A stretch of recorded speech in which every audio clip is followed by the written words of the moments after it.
वज़ीर-ए-आज़म पाकिस्तान की chief justice Pakistan के साथ नेचुरली एक ऐसा इशू है जिस पे आप सब लोग जानना चाहेंगे कि उसमें क्या फ़ैसला हुआ, क्या गुफ्तगू हुई। तो उस बैकग्राउंड में ये मेरी दोस्तों से गुजारिश थी, अगर इसे साइलेंट पे कर लें ज़रा सारे लोगों तक बात पहुंच जाए। तो आज बैकग्राउंड आपको पता है जी कि जो एक ख़त आया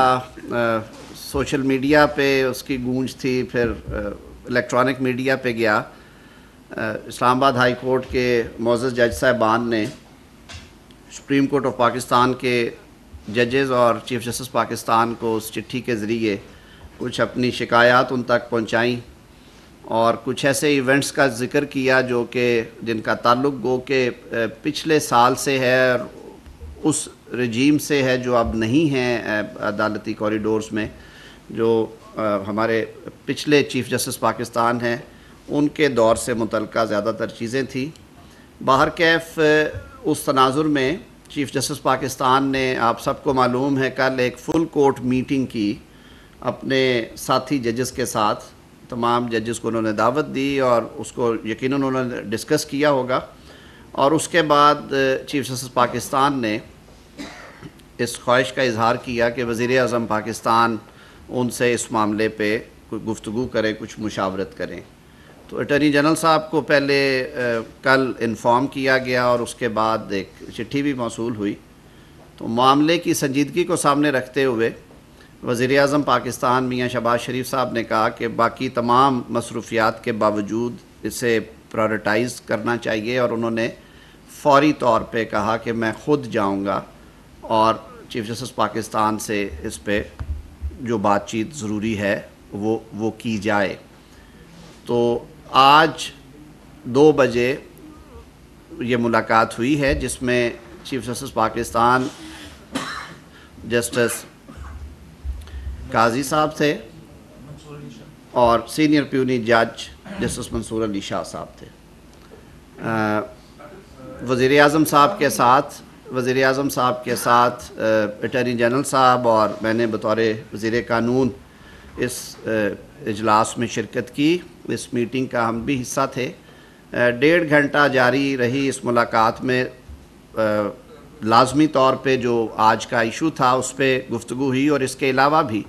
जो कुछ अहम कौमी मसाइल हैं जिनकी तरफ निशानदेही की वज़ीर-ए-आज़म साहब ने,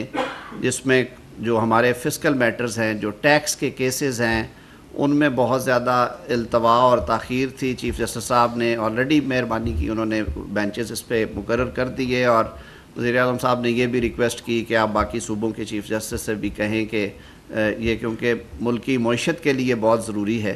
कि ऐसे मुकदमात का फ़ैसला आइन में दिए गए टाइम 6 माह के अंदर होना चाहिए, लेकिन ये साल हर साल से पेंडिंग है और ये सैकड़ों अरबों के केसेस है, उस पर भी हो। आम आदमी तक जो इंसाफ की फरामी में कोई रुकावटें, डिलेज़ हैं, उन पर बात हुई। असल बात जो मामला था, इस पे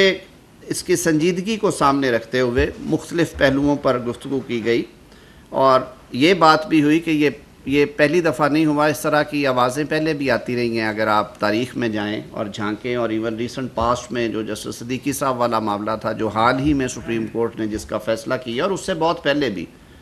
वज़ीर-ए-आज़म साहब ने पॉइंट ब्लैंक ये कहा कि अदलिया की आज़ादी पर किसी किस्म का कोई समझौता नहीं होगा। और हम क्योंकि ख़ुद रिसीविंग एंड पे रहे हैं, उन्होंने, उनकी फ़ैमिली ने, उनकी जमात ने ख़ुद बड़ी तकलीफ़ें और सबतें बर्दाश्त की हैं और वो ख़ुद शिकायत कुनिंदा रहे हैं कि इंडिपेंडेंट जुडिशरी जो है वो अगर होती तो शायद मामलात फ़र्क होते।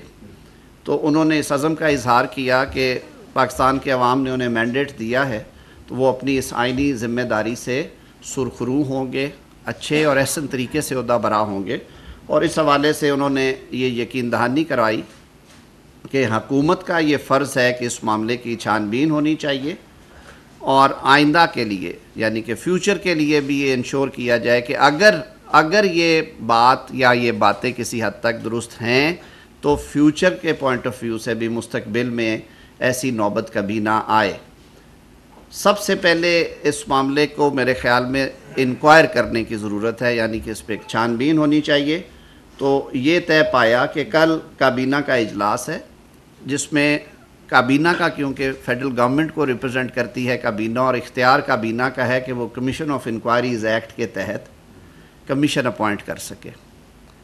तो कल ये मामला वज़ीर-ए-आज़म साहब काबीना के सामने रखेंगे और कोशिश होगी वज़ीर-ए-आज़म साहब की कि कोई नेक नाम, गैर जानिबदार, कोई रिटायर्ड अदालती शख्सियत जो है उन्हें रिक्वेस्ट की जाए कि वो इस कमीशन को हेड करें और वो इन मामलात की इंक्वायरी करके कानून और ज़ाब्ते के मुताबिक इसकी रिपोर्ट जो है वो मुरतब करें। साथ ही साथ वज़ीर-ए-आज़म साहब ने इस अज़म का भी इजहार किया और ये यकीन दहानी भी कराई कि मुमलकत पाकिस्तान एक कॉन्स्टिट्यूशनल स्कीम के तहत एक आइनी तरीक़ाकार से चल रही है और जिसमें इदारे जो हैं वो अपने अपने दायरा इख्तियार में रहकर अपने अमूर अंजाम देते हैं। वज़ीर-ए-आज़म ने चीफ़ जस्टिस पाकिस्तान और उनके साथी जजेस को ये यकीन दहानी कराई है कि जो इदारा जाती मुदाखलत है वो बिल्कुल नहीं होनी चाहिए और उसके लिए जो हुकूमत के जो फ़राइज़ हैं वो इंशाअल्लाह उनसे ओहदा बरा होंगे। और उन्होंने इस तवक्को का भी इजहार किया इसके साथ ये कहते हुए कि जब हम ये कहते हैं कि अदलिया जो है वो आज़ाद और जानिबदार होगी तो फिर ये तवक्को भी रखते हैं कि जो कॉन्स्टिट्यूशनल स्कीम में जिन जिन अदारों का जो जो डोमेन और किरदार और दायरा इख्तियार है वो उससे तजावुज़ ना करें, वो चाहे हुकूमत है गैर जानिबदार, हजूर गैर जानिबदार, तो उस पे भी सबको अमल पैरा होना है, चाहे वो मुंतखब हुकूमत है, चाहे वो एक गैर जानिबदार अदलिया है इस मुल्क में, चाहे वो पार्लियामेंट है, मुकर्रना है, उसके इख्तियारात में भी मुदाखलत नहीं होनी चाहिए। एक जो खुशाइंद बात है जिसका इजहार आज हम रस्ते में बात कर रहे थे मैं और अटॉर्नी जनरल साहब, कि जो पार्लियामेंट की तौकीर के हवाले से और पार्लियामेंट की जो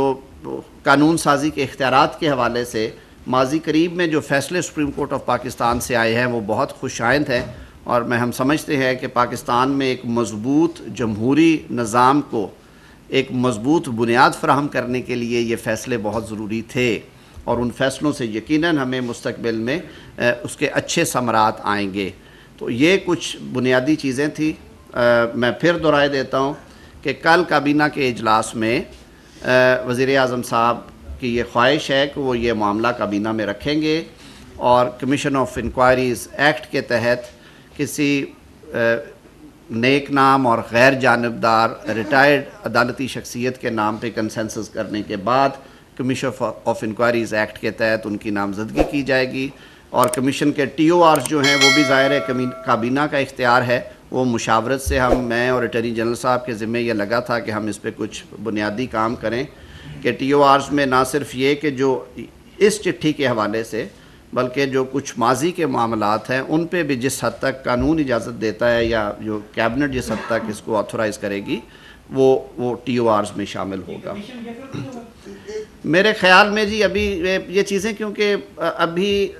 असूली फ़ैसला हुआ है कि कमीशन बनाया जाए